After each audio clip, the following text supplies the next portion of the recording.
Capitol Report is a production of Senate Media Services.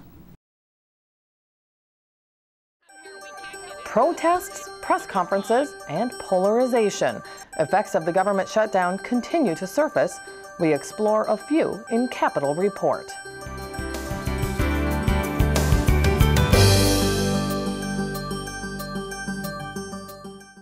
Hello, everybody, and thanks for tuning in. I'm Julie Bartkey. It's outrageous as nobody's here. We had to come from Florida to protest. That was the sentiment of this group of seniors touring the country, hoping to take in some of the sights Minnesota has to offer. As you can see, the group made their position on the shutdown perfectly clear.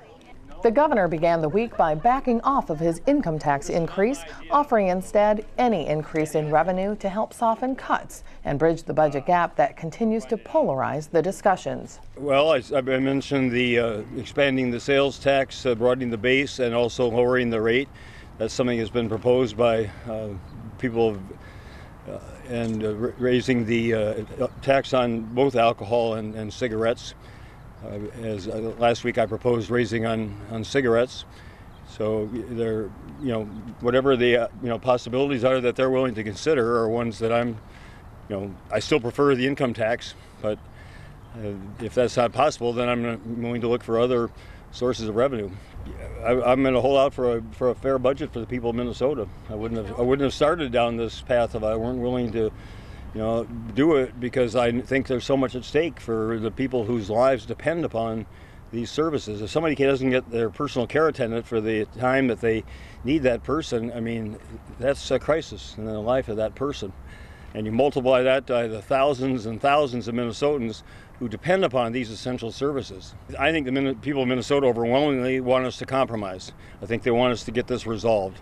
It takes two sides to do that, but I'm going to do everything I can to persuade Minnesotans of the truth, which is that I'm willing to compromise. I'm willing to consider other possibilities. I'm willing to consider any reasonable proposal that will get this matter resolved as quickly as possible. Republicans countered, saying they are staunchly opposed to any revenue increase.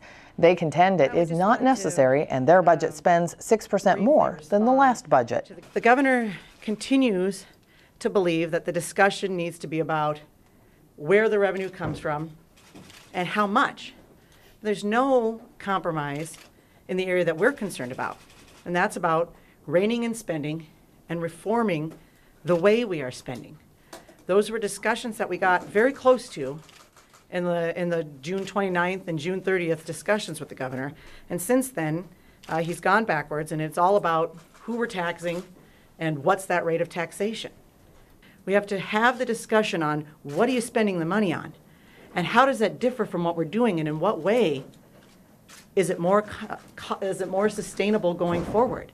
That's the important compromise discussion that we need to hear, and we're not hearing that from the governor. Governor, call us back tonight. Let's pass the lights on bill. Let's get road construction back up and running. Let's make sure that boilers are being inspected so businesses can continue. Let's get the parks open. Let's get the rest stops open. Let's get Minnesota up and running. And then if you want to continue this discussion, it's an important discussion. We believe in it. He believes it. But let's first start by getting Minnesota back and working.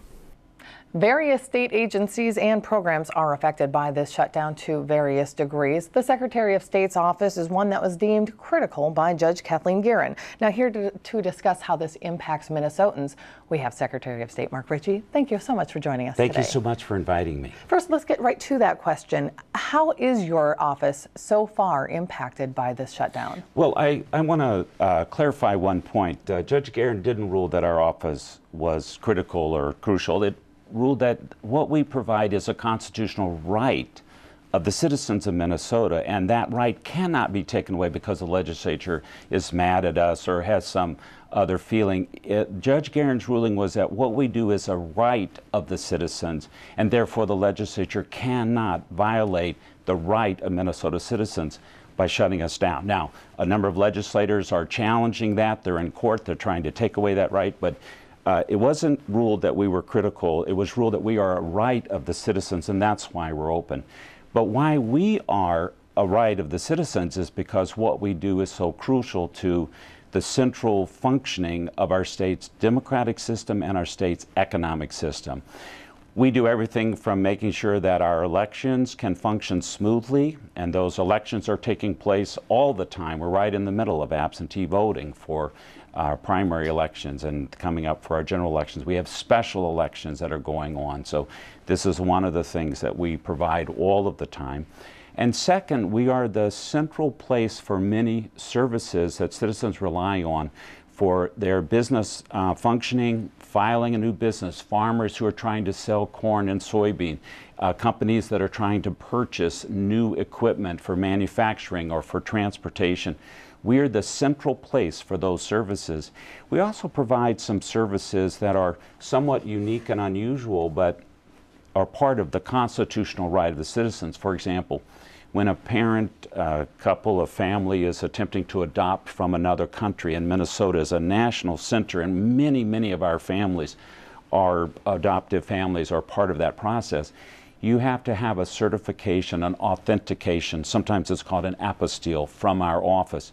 If you cannot receive that, if our office is closed, if the appeal to the Supreme Court somehow changes and we're shut down, then the families who are on the list, let's say they get a call from Russia or Guatemala or wherever and says you have a baby or a toddler, you can adopt it. But if you can't bring the apostille, that certification, you lose your opportunity and you go down to the bottom of the list. In a sense, you lose your opportunity to adopt. So our office does a very wide range of services that are rights of the citizens of Minnesota.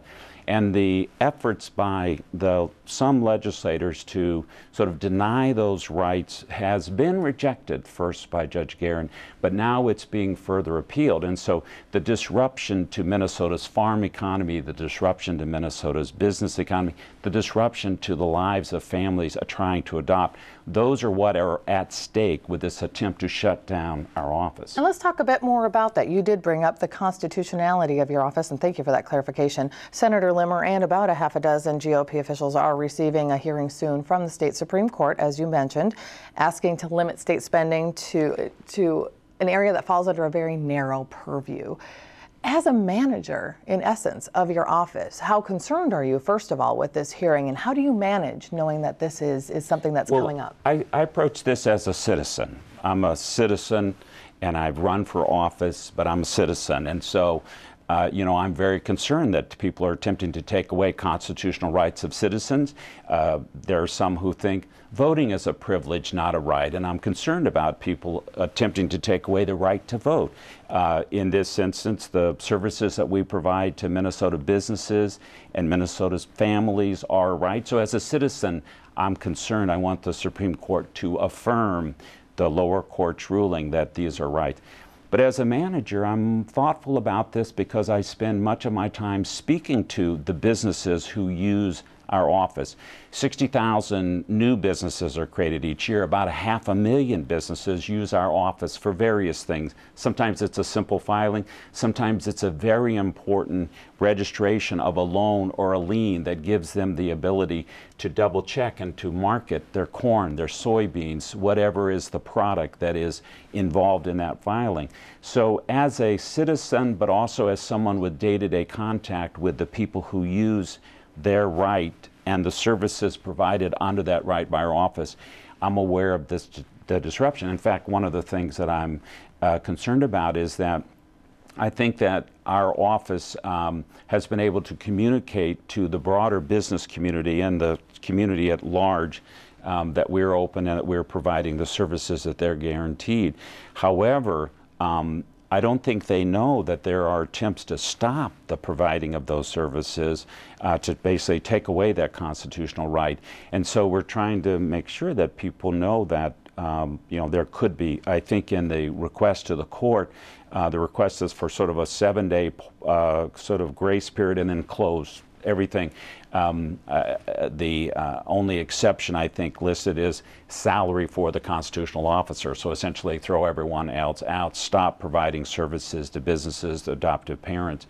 So I approach it from the citizen and the question of our constitutional rights. I approach it from the question of somebody who is there on a daily basis talking to the people who use those services that are provided as a right to Minnesota citizens. But I have a longer-term perspective as well, because our services generate a tremendous amount of money for the Minnesota General Fund. We're putting about $18 million a year into the general fund when we are operating fully. About $6 million of that comes back, so there's about a $12 million fund. That fund is important in the short term, yes, but the provision of our services, we must be the best in the country, because everyone has a right now with the internet to register their business in Delaware if they so choose. If they don't think Minnesota is providing proper service or is somehow undependable, they will make choices to do their business in other places, and the ripple effect. Prior administrations have closed the Office of Secretary of State on a part-time basis and created chaos in the Minnesota business community. So we're not talking about a theoretical might this happen. We have seen the Office of Secretary of State business services closed on a partial basis, on a half-time basis before.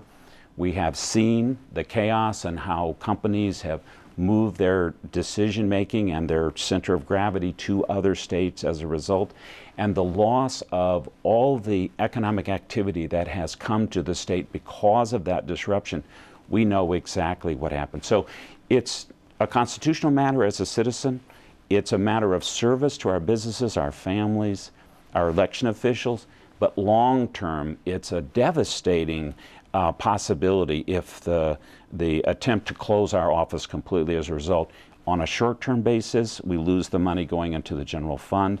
On a long-term basis, we no longer become known as the best Office of Secretary of State in the country. We begin to be seen as possibly undependable, not a place you want to necessarily do business. I think that that assault on brand Minnesota, on our efficient and our dependable and our high integrity, I think that's my bigger long-term concern.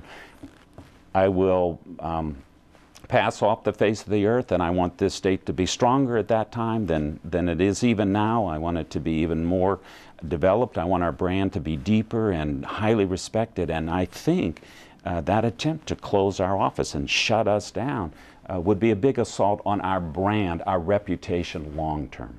Mr. Secretary of State, unfortunately, we are out of time, but we'll follow the hearing and we hope to catch up with you after as well. Absolutely. Thank you so much for paying attention to this and giving us great coverage about all the complicated issues that face us all.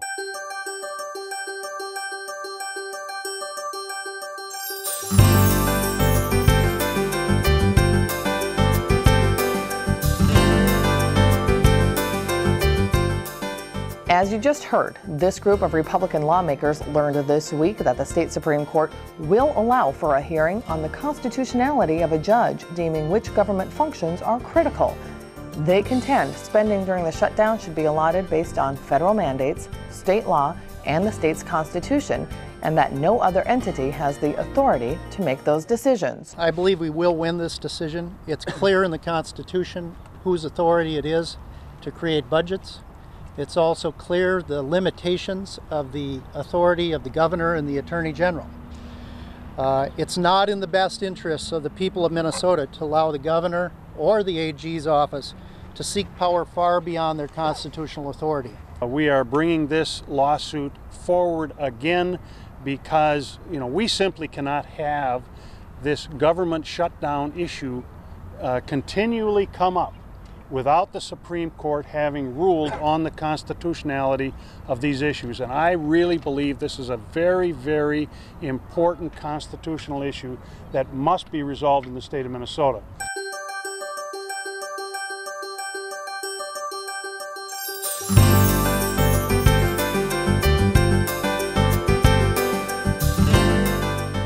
The judiciary is one institution deemed critical during the government shutdown. We asked the chair of the Senate Judiciary Committee, Warren Limmer, his thoughts on the minimal impact of the shutdown to the judicial system and his thoughts on the next legislative session. Can you tell me a little bit about the effects of the shutdown on the judiciary budget? What are some of the, obviously, the immediate effects? Well, the judiciary received special compensation this year and was recognized to keep their funding going with the courts and the correction system. And so they do not have the same impact right now as the rest of the state. And how does that make you feel as chair of the Judiciary Committee? What are some of the areas that perhaps may not be deemed critical down the road?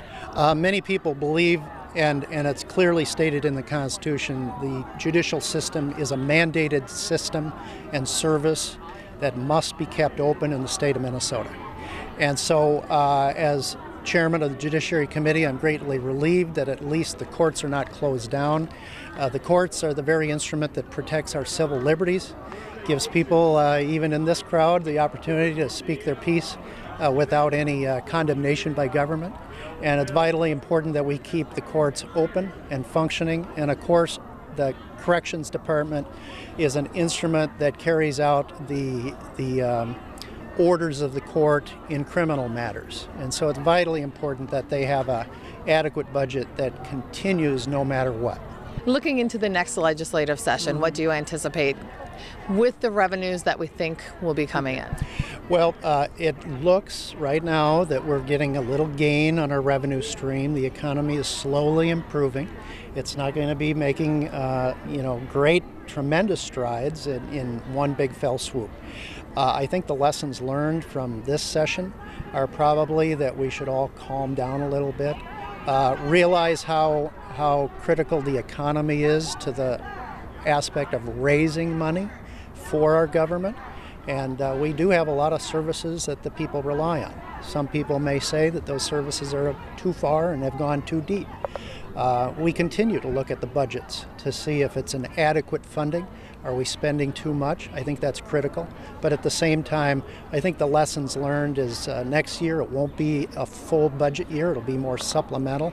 And we might be able to catch up on some things provided that the economy still improves. Using your phrase lessons learned, although we're still in the middle of the shutdown at this point, who knows if it's the middle, what do you think some of the lessons are that could be learned when this is all said and done? I think the lessons learned is that we all have a role in government. The legislature has its role in representing the people. The governor has his role in the administration, administrating the policies that the legislature makes and that he agrees with in signing bills. And the Supreme Court, I think if they were going to say something, and I caution myself to not speak too clearly about what they would say, but I think they would basically say, I hope you guys can work it out because we don't want to dispute our favorite brothers and sisters on the other side of government. Okay, Senator Limmer, thank you for joining us. We appreciate it. 6 empty chairs representing 6 Republican votes needed by state representatives to end the shutdown. This was the message by the House DFL caucus, with leader Paul Thiessen stating he has been talking and working with members of the House Republican caucus to try and get the votes necessary to end the standoff. We're standing here today saying that there is a way out of this shutdown and it is a fair and balanced budget. We're standing willing to work to get to that, and we call on the Republicans to do the same thing. Thank you. Mr. Minority Leader, what have you done to fill those 6 seats? Have you reached out to Republicans? Has the governor, there are some moderates in the legislature, say they've never heard from the governor on the Republican side? We have had our members reaching out to them, and I've talked to members of the Republicans on the House side as well. It's not true. I mean, he can put 6 empty chairs out. I could put 18 empty chairs up here and call for a bunch of Democrats to override the governor's veto. But we talk to our members quite often. Many times they're here. They're coming down to the Capitol, whether it be for a meeting, whether it be for they're in town to school groups here, whatever it is. They stop in quite often. Matt and I are here. Amy and I are here every day. Sometimes on Saturday afternoons and evenings even, and you'd be surprised at the hours our members keep. We've talked to a lot of them. There are no members that are going to cross over and vote for a tax increase on Minnesota job providers.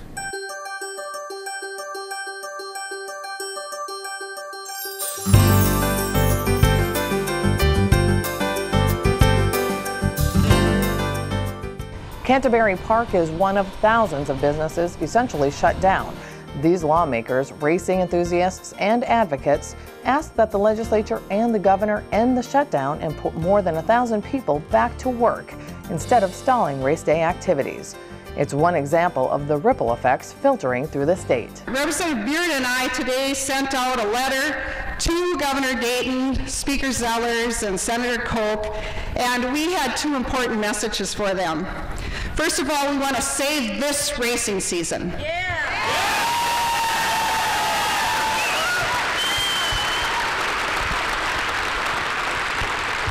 We have 1,000 people here who are laid off, 700 people at Running Aces, and that is not acceptable. We need jobs in this state. They are important to our economy. That's how we bring additional revenue into our state coffers so we can keep the state of Minnesota open and running. And then the other thing that would be very helpful to this industry is if we are able to pass a Racino bill. We have almost 1,000 people on layoff, folks, just from this place right here.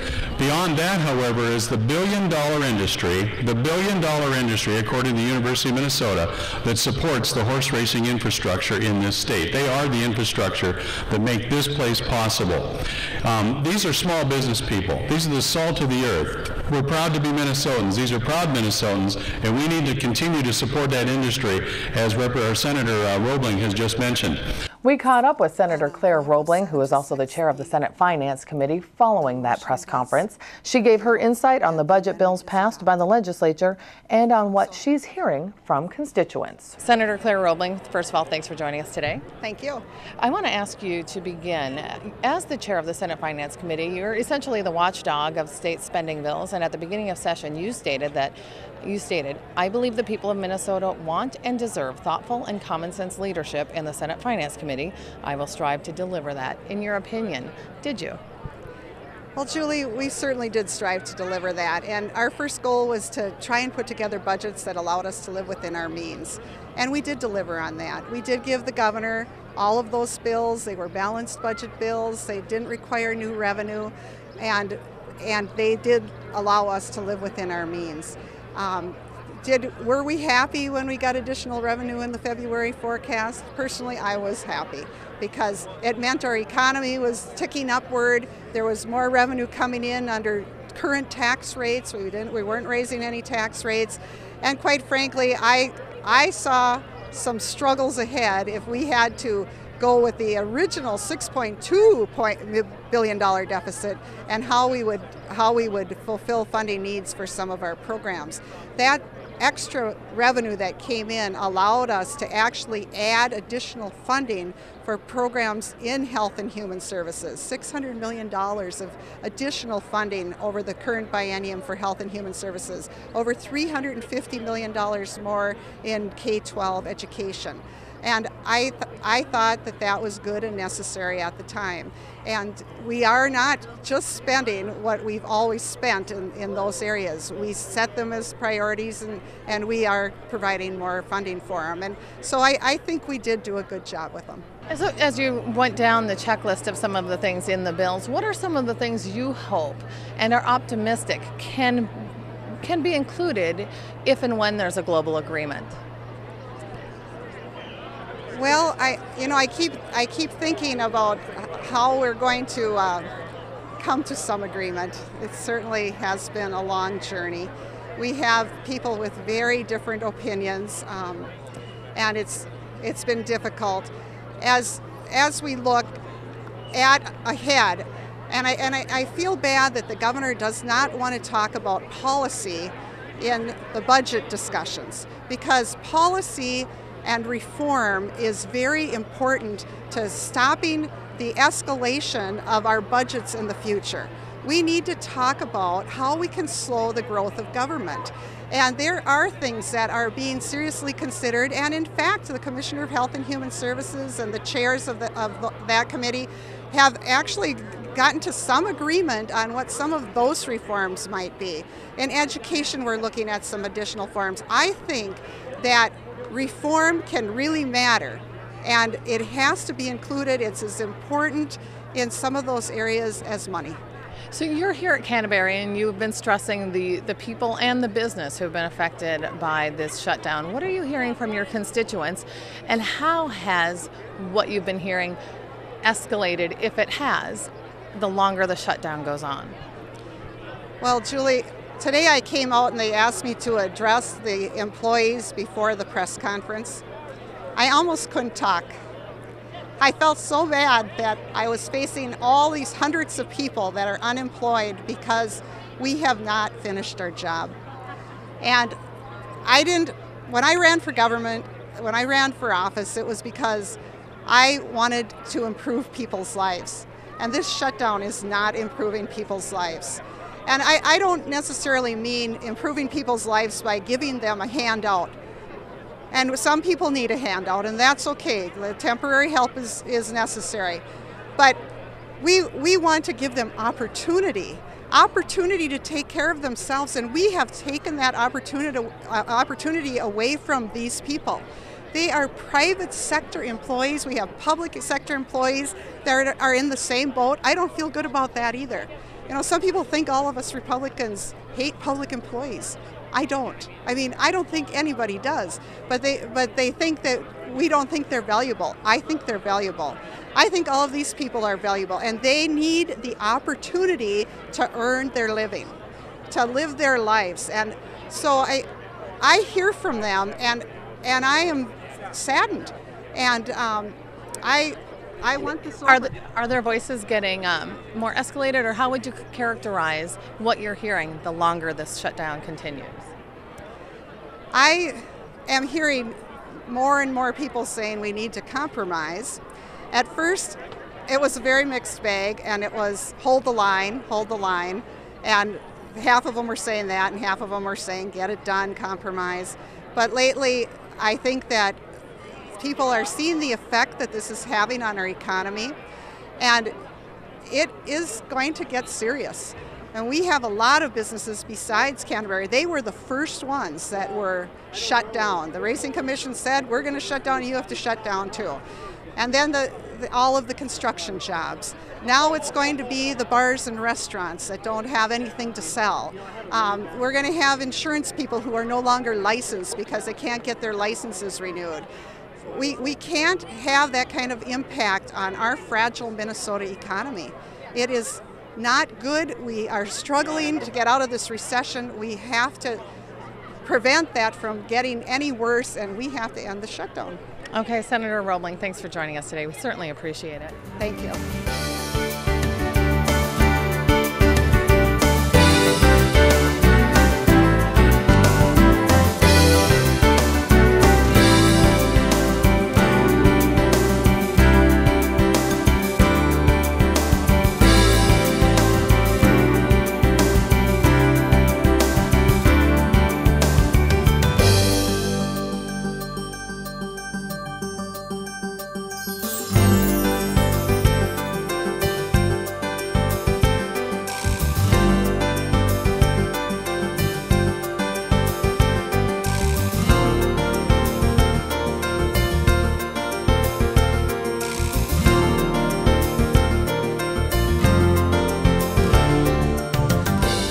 That wraps up this week's program. We will, of course, keep you posted on any movement with the budget negotiations, and you can follow those online at senate.mn/media. So from all of us at Senate Media Services, I'm Julie Bartkey. Thank you for watching this week's Capitol Report.